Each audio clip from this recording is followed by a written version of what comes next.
Evet, yayınıma katılmanızı bekliyorum arkadaşlar.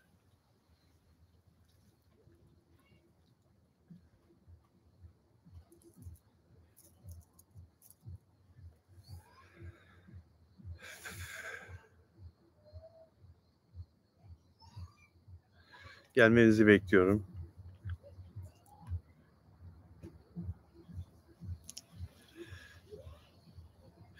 Dostlar geliyor, dostlar yaklaşıyor, dostlar geldi. Sevinç Aydın merhaba. Çiğdem nasılsın? Aynur çok teşekkür ederim, çok zarifsin. Banu Kavaş merhaba, iyiyim sağ ol. Sen? Sadun Akil merhaba. NGK merhaba, merhaba. Nuray Yaylacı selamlar, ne güzel çiçek o. Muhammed merhaba canım. Alketa merhaba. Fatoş Kıbrıs'tan selamlar diyor. Yalı Çapkını fan. Çok güzel çiçekler. Betül Yüksel hoş geldin. Beğenip geldim diyor. Peşin peşin beğenenlere selam olsun. Selma Seçkin. Nuray Güner. Yalı Çapkını fan ben ilk geldim abi yine diyor. Çok teşekkür ederim Yalı Çapkını fan. Müjgan selam. Zerina merhaba. Aynur da burada. Beğenmenizi rica ediyorum arkadaşlar yayına başlarken. Abone olmayanların abone olmasını rica ediyorum. Münih'ten Fatma merhaba diyor. Merhaba Fatma Durak. Birgül Beykoz Samsun'dan. Evet nereden bağlandığınızı yazarsanız çok memnun olurum arkadaşlar. Akile merhaba. Ay Yıldız selam. Yalı Çapkını falan iyi yayınlar. Yarın görüşürüz diyor. Gidiyor galiba Yalı Çapkını falan yine. Müjgan Ordu'dan yazıyor. Bilal abi iyi akşamlar. Nasılsın bu akşamki başlık ilginç. Evet bugün Onur Akay aradı. Onur Akay, sevgili Onur Akay'la konuştuk bugün. Daha doğrusu o aradığında telefonu duymamıştım. Sonra bakınca arandığımı anladım ve ben Onur Akay'a döndüm. Onur Akay'la konuştuk, sohbet ettik biraz. Aslında Onur Akay'la bu hafta sonu yayın yapmamız lazım. Yapacağız yine de gününü tam kararlaştıramadık. Neden kararlaştıramadığımızı söyleyeceğim biraz sonra. Ve o konuyu açtığım zaman Onur Akay'ın söylediği, ondan öğrendiğim ilginç bir gelişmeden de söz edeceğim size. Mert Ramazan Demir ve Afra Saraçoğlu ile ilgili bizzat Onur Akay'ın ilk ağızdan yani taraflardan birinden öğrendiği ve Bilal abi istersen açıklayabilirsin diye söylediği bir gelişme. Onu sizlerle paylaşacağım, müjdeleyeceğim sizlere o gelişmeyi. Filiz nasılsın diyor. Filiz Yeniçeri. Teşekkür ederim. Evet, yani ben bile ümidimi kesiyorum onların barışmasından ama hayat devam ediyor ve hayat devam ederken galiba hiç ümidi kesmemek lazım ha. Mantıksız da gelse bize ilginç gelişmeler yaşanıyor ve yaşanabilir de. Bakalım konuşacağız. Sizlerin de fikrini çok merak ediyorum ama lütfen beğen yapın. Beğen yapın ki sayfamız daha çok öne çıksın, daha güçlensin ve daha çok motive olabilelim. Sadun Akil yok açıklama diyor Sadun. İstemiyor açıklamamı, duymak istemiyor. Devran Yakut iyi yayınlar selam abi diyor. Yıldız Çelik de burada. Kalbim durdu lütfen söyle diyor. Selihu Mehmetov selam. Kalbin durmasın aman Allah korusun kardeşim. Yıldız lütfen Yıldız yapma bunu bize. Sıla Deveci iyi yayınlar diyor. Çok teşekkür ederim Sıla. Çiğdem gelelim habere. Güzel mi haber? Evet güzel. Yıldız Çelik. Yıldız Çelik abi seni kaçırdığımda YouTube'da tekrarını 2 kere izliyorum diyor. Yıldız'a bak sen. Banu Kabaş. Bilal abi selam çok geçmiş olsun. Şebnem'e çok geçmiş olsun. Ya Şebnem bir haftadır Diş için antibiyotik içiyor. Antibiyotik kullanıyor. Doktor verdi. Bugün çekilecekti dişi. Bir hafta önce doktora gittiğimizde bugün için randevuleştik ve bu kutu antibiyotiği bitirin dedi Şebnem'e. Bitirdi ama dişindeki apse, şişlik geçmedi.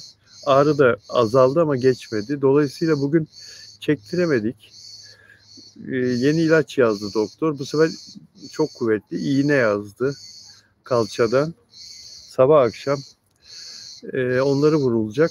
Ondan sonra 3 gün sabah akşam ondan sonra çekeceğini söyledi doktor. Bakalım inşallah iyi gelecek bu iğneler. Zor ya. Zor, aman dişlerinizi ihmal etmeyin. Şebnem biraz ihmal etti galiba. Oysa ki çok güzel bir diş macunu var. Onun dişlerini bembeyaz yapıyor. Ben almıştım. Trendyol'dan almıştım. Çok iyi bir diş macunu. Bir tavsiye üzerine aldım. Ben kendi diş macunumu değiştirmiyorum. Benimki siyah renkli diş macunu. Bilmiyorum, siyah renkli diş macununu biliyor musunuz? Siyah renkli bir diş macunu ve çok uzun süredir, yıllardır onu kullanıyorum. Ama Şebnem'in sevdiği tat var bu diş macununda. Çilek tadı var ve hakikaten bembeyaz yapıyor dişleri. Buna rağmen galiba bana söylemiyor ama zaman zaman az fırçalıyor. Her gün 2 kere, bazen 3 kere fırçalamak gerekiyor. Ben öyle yapıyorum. Az fırçaladığın zaman işte dişlerde rahatsızlık ortaya çıkabiliyor. Neyse, dişten vazgeçelim konuşmaktan. Bu sabah kötü bir haberle uyandık. Gözümü açtım. Haber sayfalarında, gazetelerin sayfalarında çok kötü bir olay. Bu kadın cinayetleri ne yazık ki bitmiyor. Allah sizleri korusun kadınlarımız. Allah sizleri korusun çocuklarımız, evlatlarımız. Ne kadar kötü haberler alıyoruz maalesef. Haftada hemen hemen gün aşırı bir kadının şiddete uğramasıyla, hayatının son bulmasıyla ya da bir çocuğun hayatının son bulmasıyla ilgili haber okuyoruz. Ne kadar acı olaylar bunlar, ne kadar üzücü olaylar bunlar. Trabzon'da Beşikdüzü ilçesinde 27 yaşında dünyalar güzeli Sinem Topaloğlu, kızlık soyadı Topaloğlu, hala evliydi. Kocasının soyadı Somun, kocası da Ali Eren Somun. Kocasından boşanmak için mahkemeye başvuruyor ve evini ayırıyor. Ayrı bir eve çıkıyor Sinem Somun ve kocasının kendisini tehdit ettiğini belirterek karakola başvuruyor. Uzaklaştırma kararı çıkarttırıyor mahkemeden. Buna rağmen adam evvelsi gece saat 10'da Sinem'in evinin 1. kattaymış evi, balkonundan eve giriyor ve kadıncağızı tabancayla vurup öldürüyor. Böyle bir alçaklık var mı ya? Böyle dünyalar güzeli, resmini görmüşsünüzdür Sinem'in. 27 yaşında pırıl pırıl bir kadın. Pırıl pırıl bir anne kuzusu. 27 yaşında. Bugün annesi yürekleri parçaladı feryadı. Anneannesinin feryatları. Bugün toprağa verildi. Ne kadar acı ya. Yani diyorlar ki geçen gün siyasiler, galiba Sayın Cumhurbaşkanı söylüyordu, Türkiye'de doğurganlık azalıyor. Bunu önlemek lazım. Türkiye'de doğurganlık azalıyor. Tabii azalır Sayın Cumhurbaşkanım. Sayın siyasiler, yani kadınları koruyamazsak, kadınlar ölürse, dünyaya getirilen çocuklar ölürse, insanlar çocuk doğurmak istemez ki, kadınlar evlenmek istemez ki. Evlilikten kaçar kadınlar. Çocuk doğurmaktan kaçar kadınlar. Tabii ki doğurganlık azalır. Kadınları korumak lazım. Bu gidişe bir dur diyecek bir çare bulmak lazım. Yasaları ağırlaştırmak lazım. Aklı başında herkes aynı şeyi söylüyor. Ama kanunu yapacak olan, yasaları değiştirecek olan siyasiler Türkiye Büyük Millet Meclisi'nde değişiyor. Türkiye Büyük Millet Meclisi'nde yapılıyor kanunlar. Siyasiler kanunları ağırlaştırmazlarsa bu konuda, kadın cinayetlerini önleme konusunda, getir bakalım idam. İdam getir bakalım çocuğa, kadına, cinayete. Ne oluyor ondan sonra? Azalıyor mu, azalmıyor mu? Yani maalesef kadınları koruyamıyoruz, çocukları koruyamıyoruz. Çok acı. Çok acı yani, adamlar kadınları tehdit ediyor. Uzaklaştırma kararı caydırıcı falan değil. Asla değil. Uzaklaştırma kararında hiçbir şey olmuyor yani. Hiçbir şey olmuyor. Bir zaman yaptığım bir haberden dolayı ben de tehdit edildim arkadaşlar. Ben de tehdit aldım. Ölüm tehditleri aldım yaptığım bir haberden dolayı televizyonda. Ve savcıya gidip korunma talebi istedim. Savcı bey sağ olsun ilgilendi.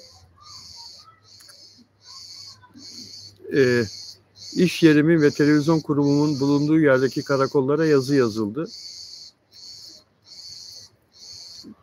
Korunma talebimle ilgili. Benim işe geliş gidiş saatlerimi istedi savcılık. Verdim. Evde hangi saatler arasında bulunuyorum, evden hangi saatlerde çıkıyorum. Bütün bu detayları verdim. Ne karakoldan arandım arkadaşlar, ne bir koruma geldi, ne televizyonun önüne bir koruma geldi, ne evin önüne herhangi bir koruma tayin edildi. Öyle geldik geçtik. Sadece çağrıldım tek şeyden, televizyon kurumunun bulunduğu mahalledeki karakoldan, karakol değil de orası, Beşiktaş ilçe emniyet, işte bu işlerle ilgili amirlik. Oradan bana bir yazılı metin verdiler ve imza attırdılar. O yazılı metni okudum, matbu metin. Orada diyor ki tehlike anında 112'yi arayın. Ya bunun için ben zaten niye savcılığa gideyim ki? Ben yani savcılığa gittim, 2 kere gittim, o kadar müracaat ettim. Böyle bir tehlike altındayım. Koruma talep ediyorum. Yani insan ne umuyor? Karşılığında 112'yi arayın diye elime matbu bir kağıt veriliyor ve imza. Yani şunu söylemek istiyorum.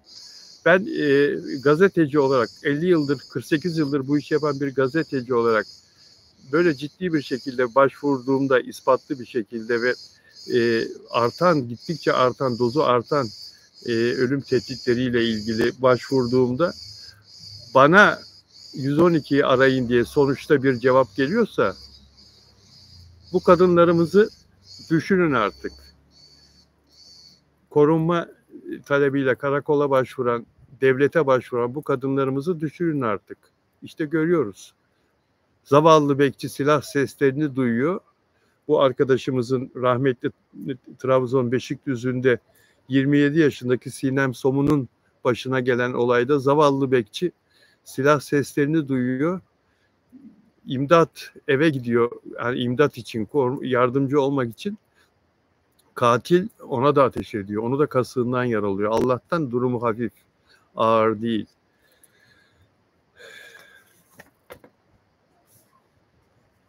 Ve sonra bu katil kaçıyor.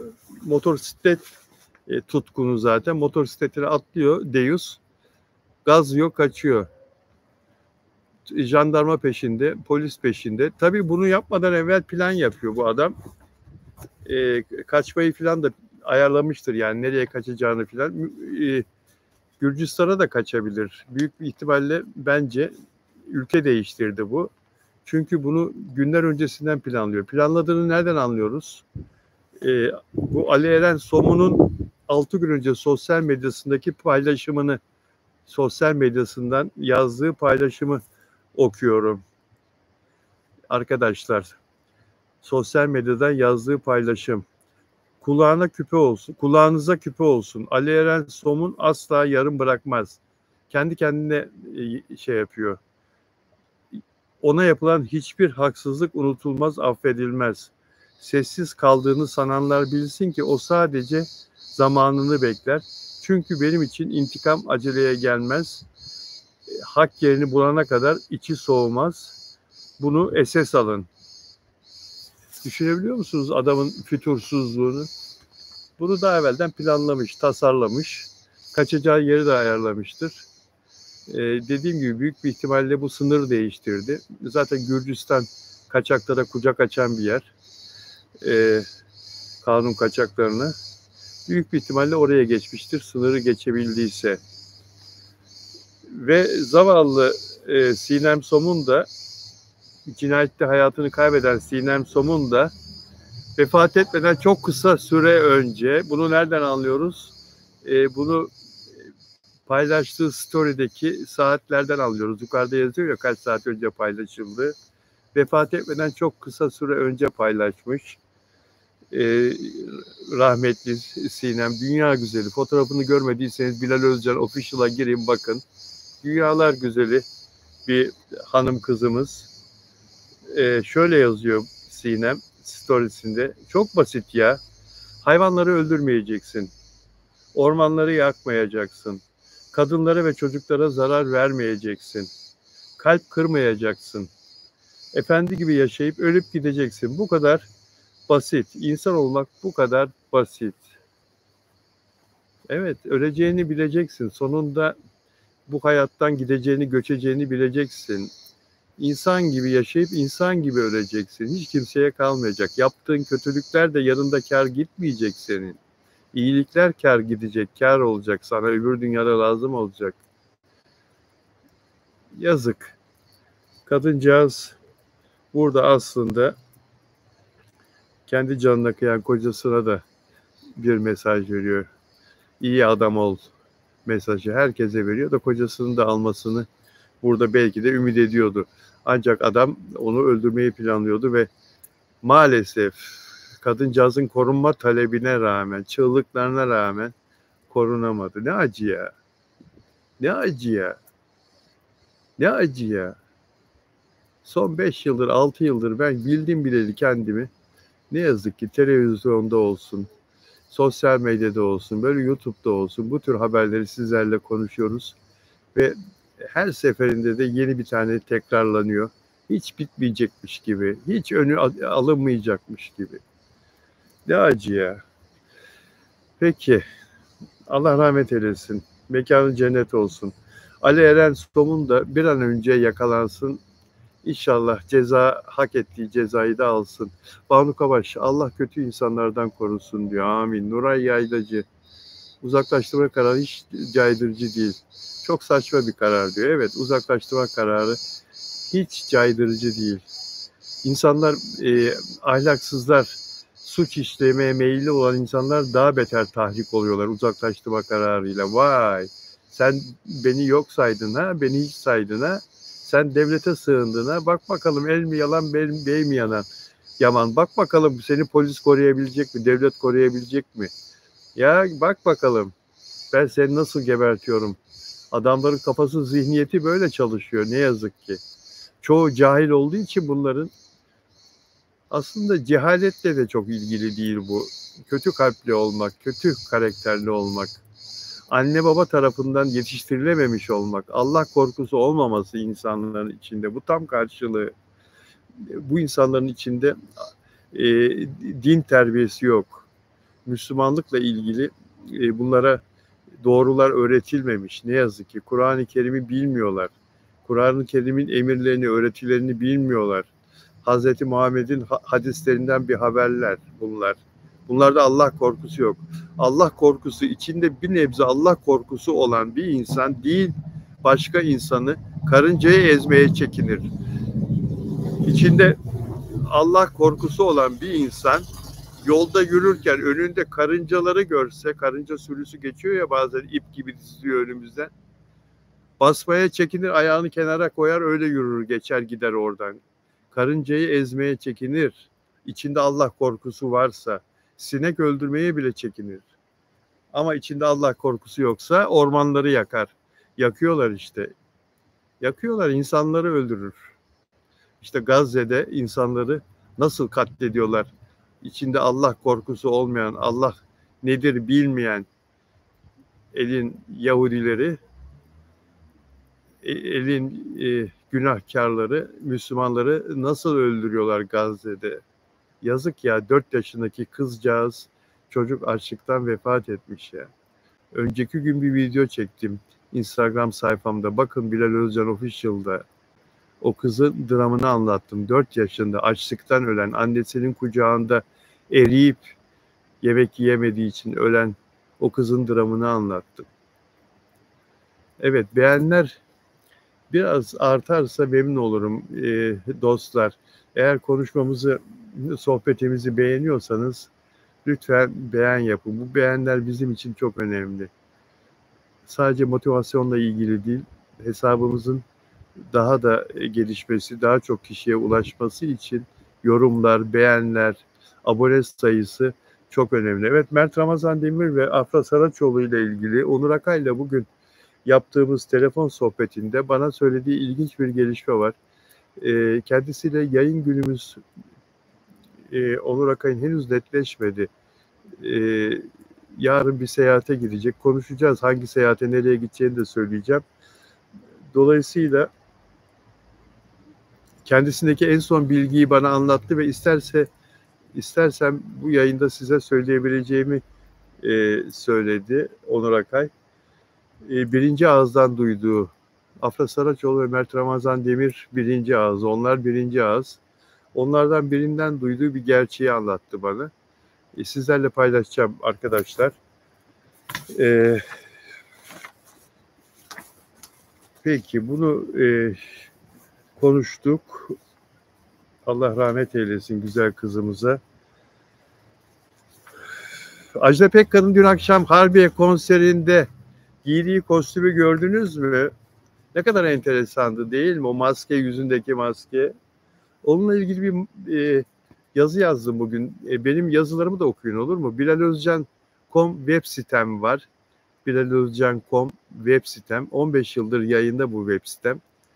Magazin haberlerini yayınlıyorum orada. Magazinle ilgili gelişmeleri ve orada her gün yazı yazıyorum. Günlük yazılar yazıyorum. Bu konuyu orada yazdım. Ajda Pekkan'ın dün akşam giydiği o maskeyi, biraz eğlenceli bir yazı oldu.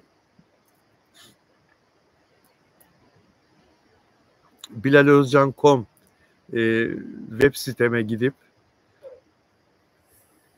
arama motorundan da hemen bulabilirsiniz. bilalozcan.com yazıp yazıma gidebilirsiniz sitede. O yazıyı okumanızı tavsiye ediyorum. Ajda Pekkan 3 saatten fazla sahnede kaldı arkadaşlar. Ayakta kaldı. Düşünün bakın, 79 yaşında. Maşallah. Yani o yaşta ninelerimiz, dedelerimiz yolda zor yürüyorlar. Bastona dayanarak zor yürüyorlar. Ajda Pekkan 3 saat ayakta konser verdi. Kah dans ederek, kah şarkı söyleyerek, kah insanlarla sohbet ederek ve bugün sosyal medyada, bugün medyada Ajda Pekkan'ın kıyafeti, kostümü konuşuluyordu. Yüzündeki o ilginç maske, elbiseyle bütünleşen, tabii maskeyi belli bir süre sonra çıkardı yüzünden ve şarkılara öyle devam etti. Ajda Pekkan'ın bugünkü elbisesini, dünkü elbisesini diken modacısı Burcu Sedef'le konuştum bugün. Tebrik ettim kendisini. Hakikaten çok güzel, çok değişik bir kostüm ve Ajda Pekkan da onu çok güzel taşıyordu. Ona çok uyan bir elbiseydi. Maske de harika bir fikirdi. Nereden aklına geldiğini sordum Burcu Sedef'e. Ajda Pekkan'ı bu şekilde giydirmesi. Dedi ki bu benim defilemde kullandığım bir kostümdü. Burcu Sedef senede birkaç kere büyük defile yapıyor. Ve Ajda Pekkan'a sordum bu elbiseyi, bu kostümü giymek ister misiniz? Harbiye konserinizde arzu ederseniz hemen sizin için bunu hazırlayayım dedi diye. O da hay hay demiş, çok beğenmiş Ajda Pekkan. Beğeneceği de belli zaten. Eğer görmediyseniz elbiseyi benim sayfama Bilal Özcan Official'a girerek görebilirsiniz Instagram'da. Çok da güzel bir elbise. Ajda Pekkan o birbirinden güzel, kıymetli şarkılarını 3 saatten fazla bir süre içinde 28 şarkıyı çok güzel seslendirdi. Bayılıyorum Ajda Pekkan'a. Hakikaten dünyada örneği inanın yok. İnanın yok. Yani onun kadar eski olup 50 yıldır, 60 yıldır, Ajda Pekkan 60 yılı geçti sahnede, 62 yıl. 62 yıldır sahnede var. Ama onun gibi genç kalabilen yok. Genç ve kuvvetli, güçlü kalabilen yok. Yani çok uzun süredir şarkı söyleyen elbette var. Ama fiziğini onun gibi mükemmel bir şekilde aynı seviyede tutabilen, görünüm olarak ve uygulama olarak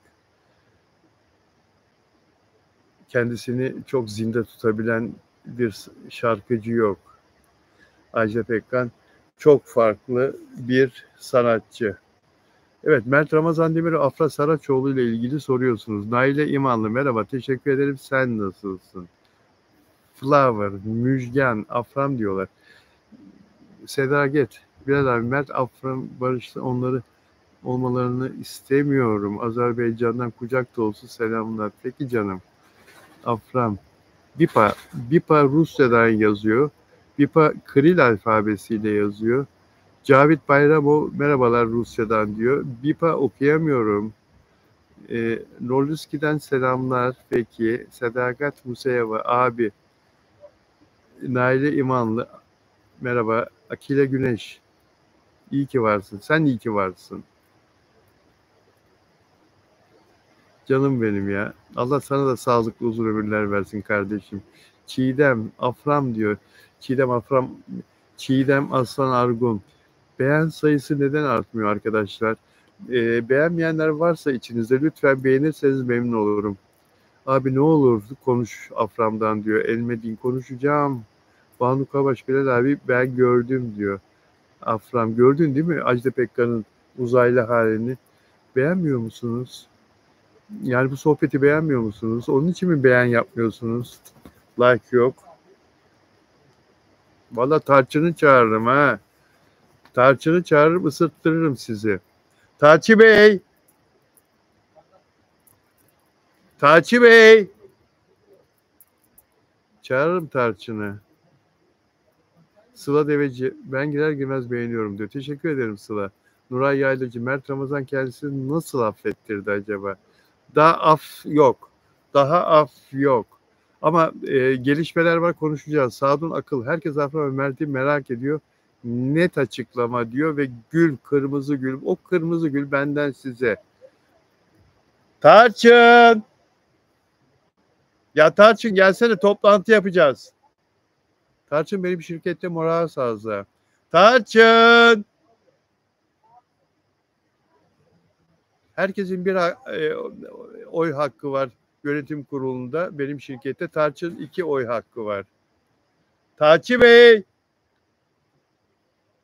Tarçın özel çağrı ıslığı var.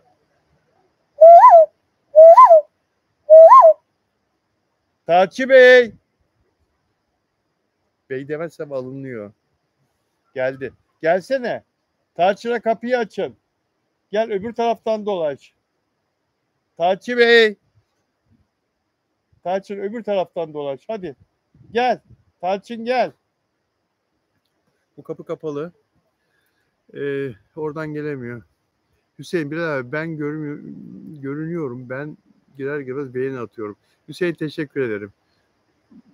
Muammer milletin dediğini ben edemem. İçimden soğuk sular dökülse barışıklarına memnun oldum diyor. Tarçın! Ya Tarçın gelmek istiyor. Kapıyı açamadı. Tarçın! Gelmek istiyor. Tarçın çok seviyor. Ev halkı bırakmıyorlar gelsin benim yanıma. Gel, gel. Geliyor, şimdi gelir. Yıldız Çelik, ne güzel eller onlar. Beyza Nur, ya bence de Afra artık oramın affetmez, çok zor. Yani bakacağız. Oyuncu Sıla Türkoğlu evlilik teklifi aldı. Bugün İtalya'da Como Gölü'nde teknede evlilik teklifi aldı sevgilisi Ata Ayyıldız'dan Sıla Türkoğlu.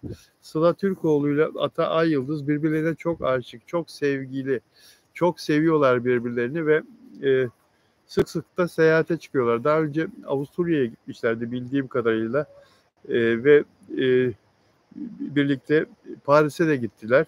Şimdi de İtalya'ya gittiler ve bugün de Milano'nun yakınlarında olan o dünyaca ünlü, herkesin gidip de bayıldığı, etrafındaki villalarda ünlülerin yaşadığı, Hollywood yıldızlarının da orada evleri var.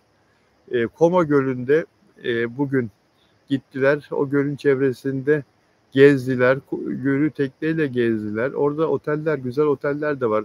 O otellerin birinde de konakladıklarını zannediyorum. Ve sevgilisi Ata Ayyıldız, işletmecidir kendisi. Sıla Türkoğlu'na o romantik ortamda bir demet beyaz gül ve bir yüzükle evlilik teklifinde bulunmuş. Sıla da kabul etmiş. Sıla Türkoğlu. Peki soruyorum size.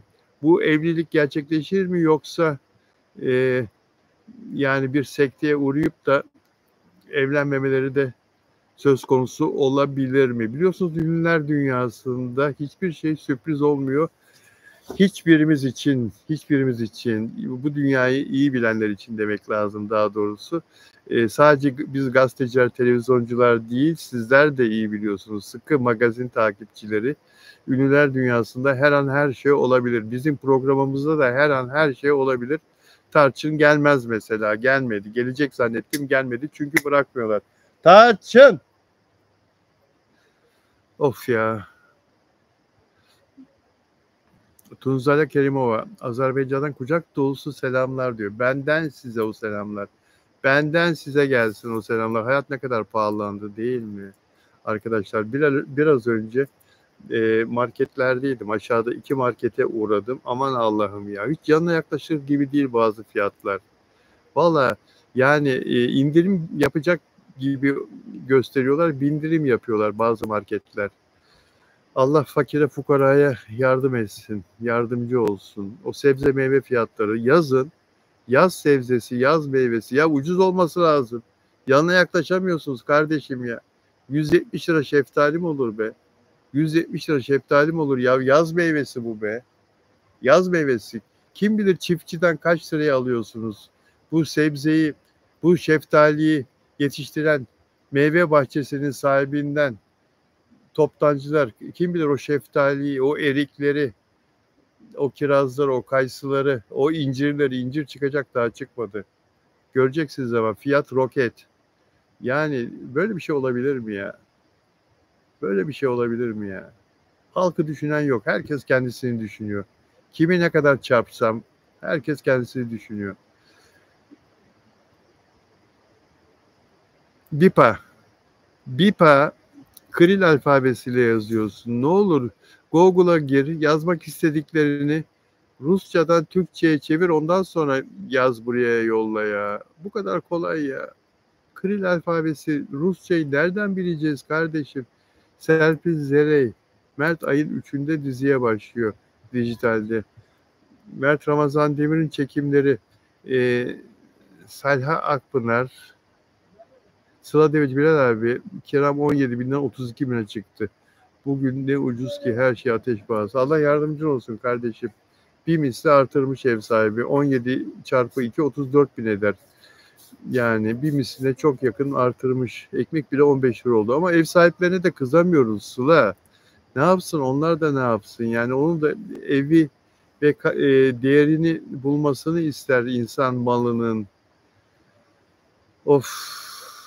Yani Muhammed Mert Ramazan Afra Saraçoğlu sevindim diyor. Biz Afra'yı ölünceye kadar seveceğiz. Tarçın mı geldi? Şebnem tarçını yollasana.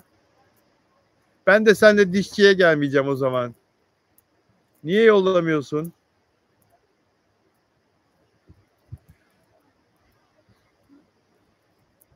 Şebnem'in dişi. İnşallah geçecek. İğne olmaya başladık bugün. Mert Ramazan Arı Afra açmış, bu ihanetten sonra Bilal abi, Onur abi cevaplandırabilir mi? Niye seviniyorlar ki? Barışma henüz daha gerçekleşmedi. Oyuncu Sıla Türkoğlu'na mutluluklar diliyoruz. Kızılcık Şerbeti'nin sevilen başarılı oyuncusu. İnşallah muradına erer ikisi de, iki sevgili de ve sonu güzel olur ilişkilerin. Demet Özdemir'in fotoğraflarını gördünüz mü? Demet Özdemir'in röportajını okudunuz mu arkadaşlar? Ünlü oyuncu Demet Özdemir. Ama beğen sayısı neden artmıyor, ben onu anlamıyorum. Bakın, teşekkür ederim. Yeni katılımcılar var. Bugün izlenme sayımız düne göre biraz daha iyi.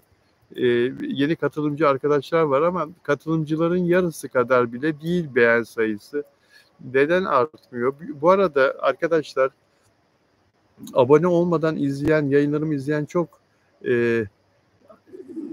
takipçimiz var. Teşekkür ederim. Sağ olsunlar. Hoş geldiler yayınıma. Ama abone olurlarsa da mutlu olurum, memnun olurum. Ve dostlarınıza da, eğer memnun kalırsanız, yayınlarımı beğeniyorsanız, dostlarınıza da tavsiye ederseniz mutluluğun bir kat daha ne olur? Yükselir. Evet, beğen ve takip edin diyor Naile. Yıldız Çelik. Abi ben çok sevdim. Lütfen söyler misin ne olduğunu? Söyleyeceğim çocuklar, ne olur söyleyeceğim. Bir dakika. Demet Özdemir'in, evet, InStyle dergisinin Ağustos sayısı kapağı ve röportajı var içinde Demet Özdemir'in. Demet Özdemir arkadaşlar, Demet Özdemir'in beğendiğim bir yönü var. Zaten Demet Özdemir'in sadece bir yönünü beğenmiyorum, onu da söyleyeyim. Yani oyunculuğunu çok beğeniyorum. Dansı zaten herkes çok beğeniyor. Onun e, dansçı olarak bir kabiliyeti, bir yeteneği doğuştan var ve daha önceki mesleği dans etmek. Ne kadar güzel dans ediyor. Efendiliğini beğeniyorum Demet Özdemir'in. Şımarık değil. Tabii ki kendi arkadaşları arasında şımarabilir. Tabii ki kendi arkadaşları arasında dilediğini yapabilir. Ama topluma karşı şımarık değil. Egosunu bastırabilen, egosunu yönetebilen, kibirli asla değil Demet Özdemir. Demet Özdemir'in beğendiğim başka yönlerini söylemek istiyorum. Kendisini çok geliştirdi oyuncu olarak ve sürekli geliştiriyor. Sette çok profesyonel, işine çok sadık, çok düzgün sette. Setten onunla ilgili hiç olumsuz bir şey gelmiyor bana. Hiç olumsuz bir şey duymuyorum. İşi ve profesyonelliği ve evi, işi ve evi arasında. Yani bu çok önemli arkadaşlar. İyi bir profesyonel Demet Özdemir. Bu, hep dedim ya ben, aile yetiştirmesiyle de ilgili. Bir de çocukluğunda, gençliğinde çok sıkıntılar çektiği için, tırnaklarıyla kazıya kazıya geldiği için geldiği yerin kıymetini biliyor. Şımarırsa, yapmaz o zaten de, egolarının kurbanı olursa, kapris yaparsa, sette diğerlerini, yardımcı oyuncuları, set çalışanlarına kötü davranırsa, ki bunu yapanlar var. Hem de hiç tahmin etmeyeceğiniz isimler var. Neler var neler. Allah'ın kendisini cezalandırılacağını, bir şekilde bunun karşısına, yaptıklarının karşısına çıkacağını biliyor.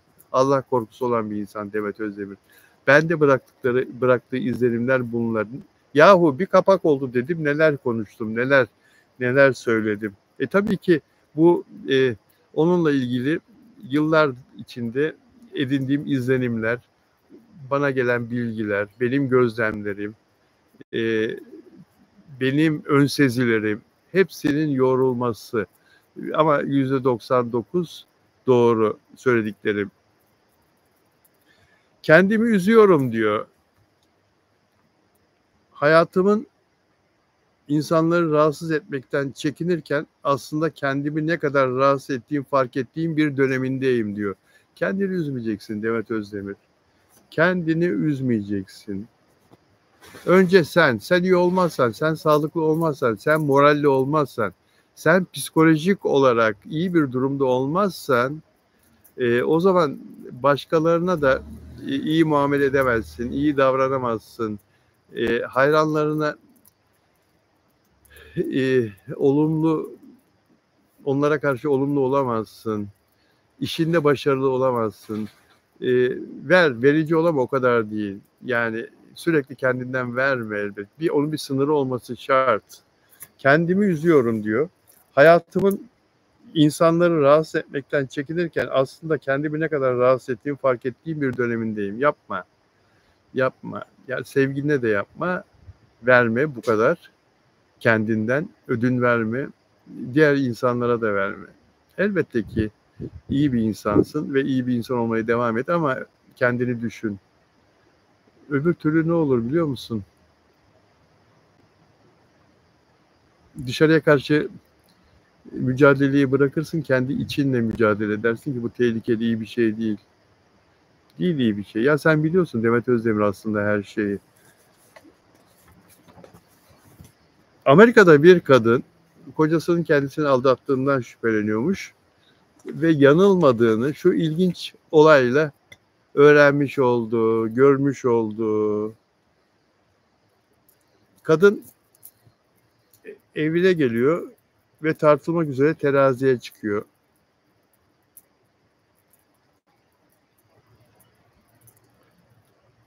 Teraziye çıktığı zaman kocasının kendisine ihanet ettiğini öğreniyor. Tekrar edeyim mi? Lütfen gelen arkadaşlar beğensin. Tekrar edeyim mi? Amerika'da bir kadın kocasının kendisine ihanet ettiğinden şüphe ediyor bir süredir ve sonunda çok ilginç bir şekilde bunu öğreniyor. Kadın evine geliyor ve tartılmak üzere teraziye çıkıyor ve kocasının kendisini aldattığını öğreniyor.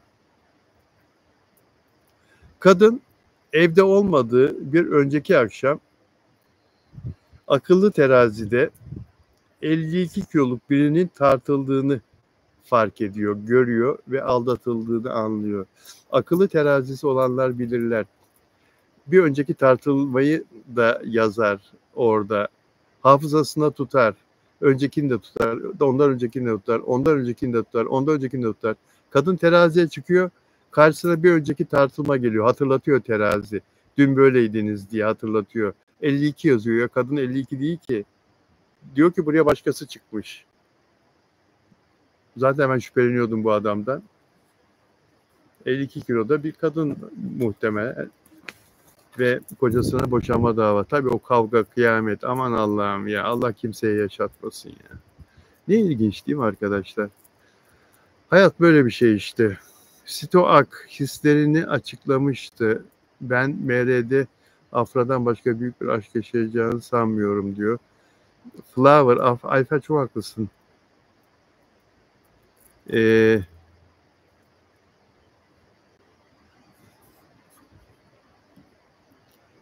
Pardon bir saniye.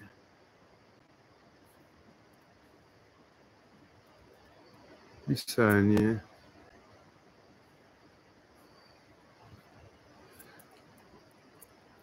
Banu Kavaş, Afra Mert konuşacağız arkadaşlar. Evet, beğen sayısı biraz kıpırdadı. Teşekkür ediyorum gelip beğenen arkadaşlara.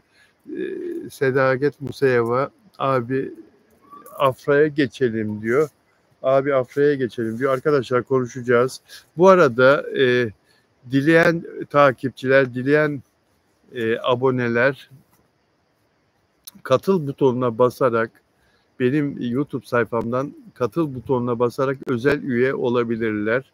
Özel üye Dilek Şenyurt aranızda mı? Burada mı arkadaşlar?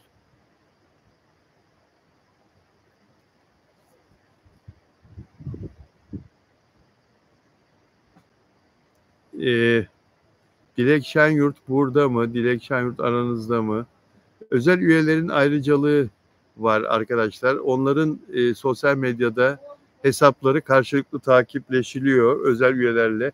Canlı sohbetlerde isimlerinin yanında bağlılık rozetleri görünüyor özel üyelerin. Yorumlarda, mesajlarda onlara yanıt önceliği veriliyor ve onlarla haftada iki kez canlı yayın yapıyorum arkadaşlar özel üyelerle. Yayınlarda üyelerden bahsediyorum. Onların yorumlarını ve sorularını okuyorum, cevaplandırıyorum. Canlı yayını beğenirseniz, beğen sayısı artarsa teşekkür ederim. Mutlu oluyorum. Evet. Afra ve Mert'e geçmeden evvel dilerseniz süper etiket ve süper chat de alabiliyorsunuz arkadaşlar. Süper etiket ve süper chat de alabiliyorsunuz dilerseniz. Afra ve Mert'le ilgili. Mert Ramazan Demir'e hakikaten çok acayip, çok çirkin sözler yazılıyor çeşitli platformlarda. Bunu yapmayın arkadaşlar. Mert Ramazan Demir dilerse avukatı kanalıyla, avukatı yoluyla bu çirkin yorumları yazanları, bu çirkin sözleri yazanları dava açabilir ve onları Türk yargısı maddi manevi cezalandırır. Bu yazdığınız yorumların, çirkin yorumların, çirkin hakaretvari sözlerin kanunlarda çok ağır cezası var. Yapmayın bunu. Ben bunu kendi gözümle gördüğüm için ve çok rahatsız olduğum için sizleri uyarmayı bir görev biliyorum. Yapmayın bunu. Yani insanlar sevebilir, aşık olabilir, ayrılabilir, başkasıyla da çıkabilir.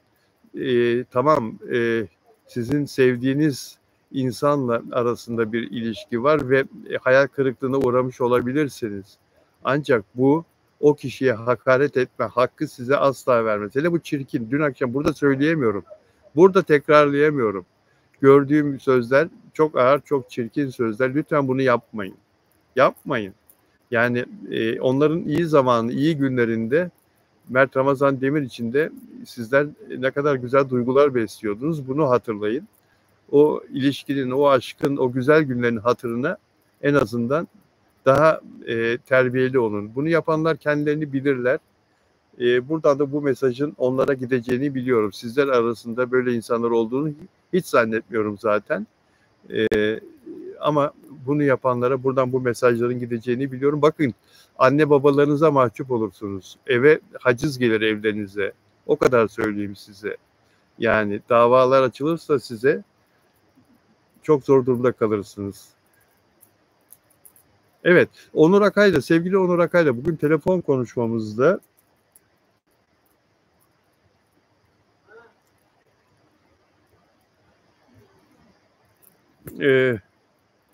kendisinin yeğenlerinin, kuzenlerinin ziyarete geldiğini Ankara'dan ve onlarla Yunanistan'a geçeceğini söyledi. Biliyorsunuz Akçay'da oturuyor. Akçay'dan Yunanistan hemen karşıda zaten adası var. Midilli Adası var.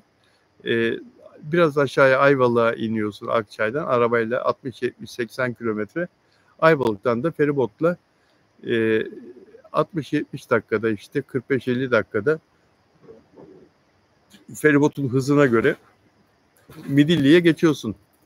Yunanistan'a. Bilal abi dedi, yarın Midilli'ye geçeceğiz. 3 gün oradayız. Dolayısıyla orada canlı yayın yapma imkanım bulamazsam bu hafta sonu yayınımızı ben gelince yaparız dedi. Ama bakacağım, seni arayacağım dedi oraya gidince. Pazar günü dönecek. Büyük bir ihtimalle pazar akşamı yapacağız. Daha önce de olursa zaten paylaşırım. Ve sohbet ederken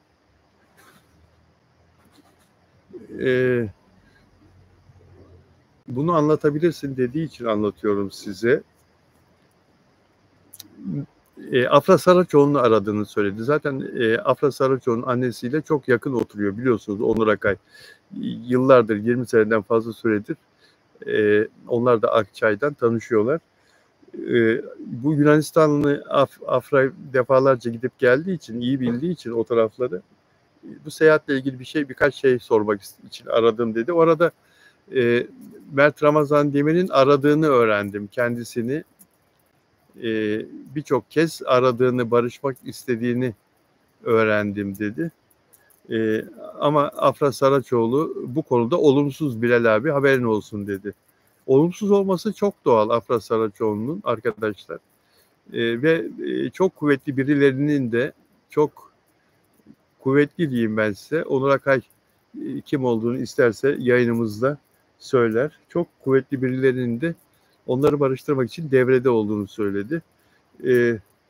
Yani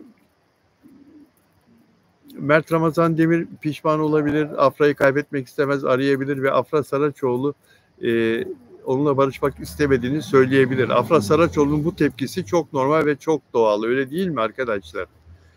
Çok normal ve çok doğal. Ama burada güzel olan sizin ve benim için, bizim için ümit verici olan Mert Ramazan Demir'in hala Afra Saraçoğlu'nun telefonuna ulaşabiliyor olması. Yani Afra Saraçoğlu'nun onu engellememiş olması, telefon numarasını. Bu da güzel bir işaret. Bunları sizinle paylaşmak istedim ama beğen sayısı maalesef fazla değil. Beğen sayısı maalesef arzu edilen gibi değil. Neden beğen sayısı artmıyor benim hesabımda, benim yayınlarım sırasında bilmiyorum ama beğenmeyenler varsa lütfen beğenin. Bakın Sito Ak diyor ki altına imzamı atarım. Sito Ak. Erkekler geç olgunlaşıyor. Erkekler geç olgunlaşıyor. Altına imzamı atarım. İnanın bana genç kızlar yaşları küçük de olsa erkeklere göre aynı yaştaki, benzer yaştaki erkeklere göre çok daha olgunlar. Ya bu kızların doğasında olan bir şey. Evet böyle, %100 böyle. Ve kızlar belli etmiyorlar. İsterlerse düşüncelerini, duygularını erkeğe belli etmeyebiliyorlar. Ama bizim erkekler öyle değil. Bazısı da yani gönlünü eğlendirmeye bayılıyor. Daldan dala konmaya, çiçekten çiçeğe konmaya. Burada Mert Ramazan Demir için söylemiyorum. Yani genel anlamda erkek yapısı olarak bayılıyor.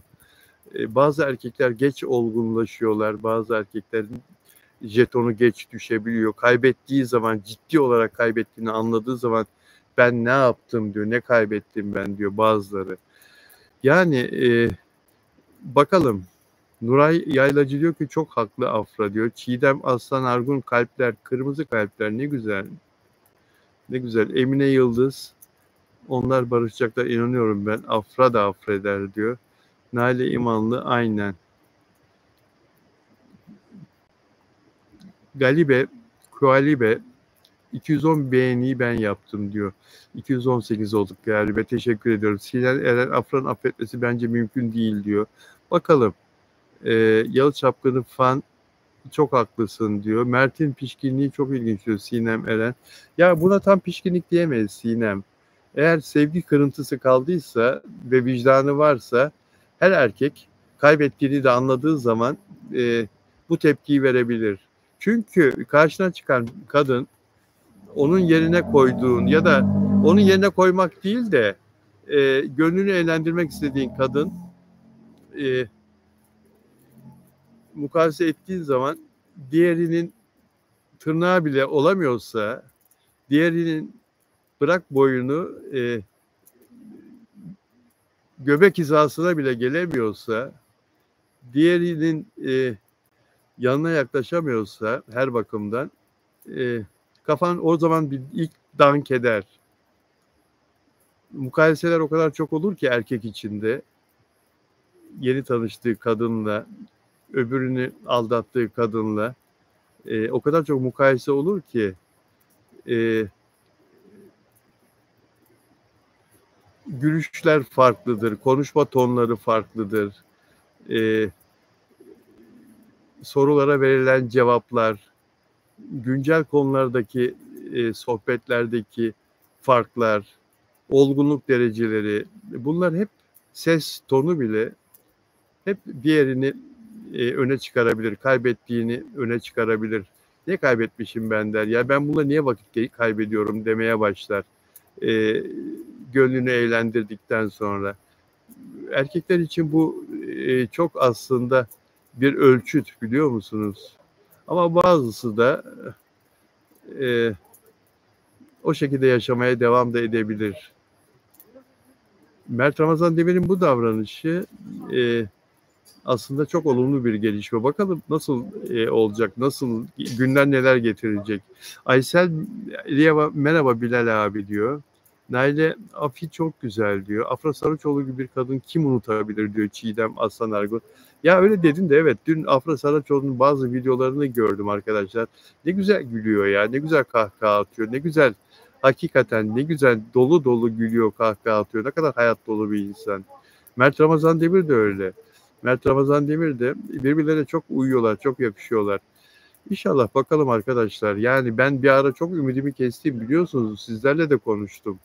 Yani çok ümidimi kestim ama hayat ne getirir bilemeyiz ki.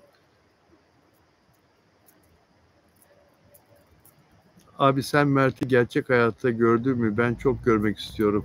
Ya görürsün, inşallah görürsün. Afra ile birlikte olan kişi çok şanslı diyor Nuray Yaylacı.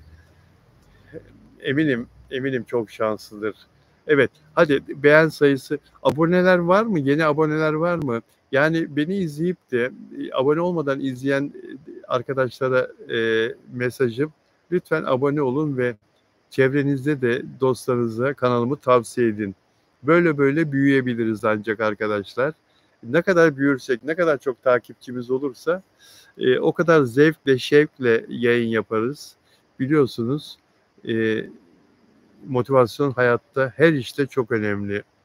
Naile diyor ki ben de bir ara vazgeçtim diyor. Öyle oluyor Naile ya. Hakikaten öyle oluyor. Yani Mert'e sitem ediyorum mesela, ediyordum Mert Ramazan Demir'e. Fakat Mert'e sitem etmenin de hiçbir faydası yok. E, O onun kararı. O yanlışsa da onun yanlışı. E, Mert'i üzmenin de anlamı yok. Bunu fark ettiğim an zaten söyledim, açıkladım da burada. Ya yanlış yapıyorum dedim. Ben bu kadar çok sitem etmekle bu Mert Ramazan Demir'e. Kendi kararı. Tamam, yanlış da olsa o yola yürümek istiyor. E, Ve o andan sonra dedim ki ben bunun ilişkilerine falan hiçbir şekilde yorum yapmayacağım. Adam ne yapmak istiyorsa o taraftan gitsin. Benim için önemli olan Afra Saraçoğlu'yla ilişkisiydi Mert Ramazan Demir'in. Ee, Onların ilk sevgili olduklarını duyuran, fark eden, bakın bu çok önemli. Bana bilgi gelmeden evvel ben fark ettim. 48 yıllık tecrübemle diziyi izlerken bunu sezilledim. Ve sonra ilk başlarda o dördüncü, beşinci bölüm ve sonra yaptığım kısa bir araştırma setten gerçekten onların kamera arkasında birbirlerine yakınlaştıklarını öğrendim. Ve sonra bana gelen, birkaç hafta sonra gelen bilgiler, onlar sevgili şeklindeydi. Ve bunu ilk ben duyurdum. Televizyonda, medyada ilk ben duyurdum. Dolayısıyla ben onu sahiplendim, o ilişkiyi. Ee, Ya bir gazeteci için aslında bu tehlikeli bir şey, biliyor musunuz? Gazeteci yaşadığı haberin içine bu kadar dalmamalı, bu kadar girmemeli. Benim bir prensibim var. Sırf bu yüzden ünlülerden dost edinmemeye çalışırım. Tabii ki 48 yıl içinde gerçekten dost olduğum ünlüler oldu ama çok az sayıda. Edinmemeye çalışırım. Çünkü dost edinirsen haber kaynağınla, haber yaptığın, e, mesleğini icra ettiğin insanla arkadaş olursan, samimi olursan, dost olursan onunla ilgili olumsuz bir haber yapamazsın ki. Adam senin meslektaşını yumrukladığı zaman, sarhoş kafayla senin meslektaşına hakaret ettiği zaman bunu bile yazamazsın. Çünkü o senin dostundur bunu yapan. Anlatabiliyor muyum? Bu da başımıza geldi. Bu da başıma geldi. Yani onun aleyhinde bir şey yapamazsın, onun yanlışlarını anlatamazsın ekrandan. Senin dostundur. Onun için gazetecinin hiçbir ünlüyle samimi olmaması, mesafeli olması gerekir. Samimi olursun da mesafeli olursun. E, Ünlüler ise aksine gazetecilerle iyi arkadaş olmak isterler. Onları kazanmak isterler. Ki iyi haberleri yapılsın hep. Hep onların iyi tarafları görülsün, haber olsun diye. Niye geldim ben bu konuya? Neden geldim bu konuya? Ben başka konular anlattığım zaman istiyorsunuz ki hep Afra ve Mert konuşalım. Hep Afra Saraçoğlu, Mert Ramazan Demir anlatalım. Peki 230 beğeni var. Acaba diyorum 300 olur mu yayın bitmeden? Afra Saraçoğlu ve Mert Ramazan Demir'le ilgili. Afra Saraçoğlu'nun bu arada son derece moralli olduğunu, telefon konuşmasında Onur Akay'la sık sık kahkaha attığını da duyduğumu Onur Akay'dan söylemem lazım sizlere dostlar. Onun moralli olması tabii ki onun hayata bağlı olması, işini yapıyor ya şu anda bir dizinin içinde ve her şeyin dört dörtlük olduğu bir ortamda. Her şey çok iyi gidiyor sette de. Bunun haberleri de geliyor zaten bana. Morali iyi, keyfi iyi. Yaptığı Mert Ramazan Demir'le yaşadığı olay onun için Afra Saraçoğlu için geride bırakmaya çalıştığı bir olay. Ne kadar geride kalır onu bilemeyiz. Onu zaman gösterecek. Şu gelişme de ilginç bir gelişme zaten. Bundan sonra bakacağız olacak bitecekleri arkadaşlar. Bir saati doldurduk. Beğenmeler geri mi çekildi ya? Beğenme sayısı niye azaldı? Beğenme sayısı niye azaldı? Anlayamadım. 10 parmağında 10 marifet diyor. İkisini de seviyorum ama Mert de sadakat duygusu yok diyor. N, G, K, Naile İmanlı 10 parmağında 10 marifet. Bir de arkadaşlar Mert'te sadakat duygusu yok dedin de bakın bu bile aslında bu eleştiri bile tabii senin kendi fikrindir. Saygı duyuyorum da Mert'ten dinlemek lazım ya. Mert'ten dinlemek lazım. Keşke bu çocuklar, bu gençler bu konuda bir açıklama yapabilseler ama işlerini etkiler endişesiyle yapmıyorlar. Onu da öğrendim. Yani ayrılık haberlerini bile o yüzden yapmıyorlar. Çünkü bunun karşılığında bir sürü paylaşımlar, bir sürü haberler, bir sürü olumsuz, ikisiyle de ilgili olumlu olumsuz pek çok şey yazılacak. Bundan çekindiklerini öğrendim, duydum. Bu işi köpürtecekler medyada, sosyal medyada ve medyada köpürtecekler. Bu da onları üzecek, yani o noktaya taşıyacak. Halbuki ikisi de işlerinde çok iyi başarılılar, çok iyiler. Hem reklam dünyasında hem dizi dünyasında. İşlerinin önüne geçsin istemiyorlar. Kendi ağızlarından işlerinin önüne geçsin, özel hayatları istemiyorlar. O yüzden hiçbir şekilde bu konularda açıklama yapmıyorlar. Bu konularda açıklama yapanlar işsiz güçsüz mü? Oyunculardan, şarkıcılardan? Hayır. Ama onlar daha bir duragan, bu kadar, bu çocuklar kadar, Mert ve Afra kadar yoğun değiller iş anlamında. Siz Afra'ya ve Mert'e gelen proje tekliflerini bir bilseniz, senaryoları falan, dosyaları bir bilseniz, reklam tekliflerini bir bilseniz aklınız durur. O kadar yoğun, o kadar faaller işleriyle ilgili. Peki arkadaşlar, hadi şunu 300'e tamamlayın, olur mu? Ben yayını sonlandırayım artık. Yarınki yazımı yazmak istiyorum. Bu arada bilalozcan.com web sitemde her gün günlük yazılar yazıyorum. O yazılarımı da okuyabilirsiniz. O yazılarda da ilginç ayrıntılara yer veriyorum. Bu konuyu da yazacağım.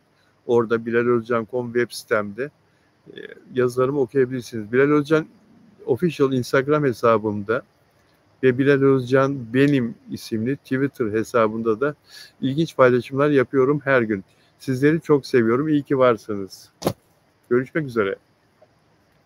Yarın buradayım inşallah, Allah izin verirse. Bekliyorum hepinizi.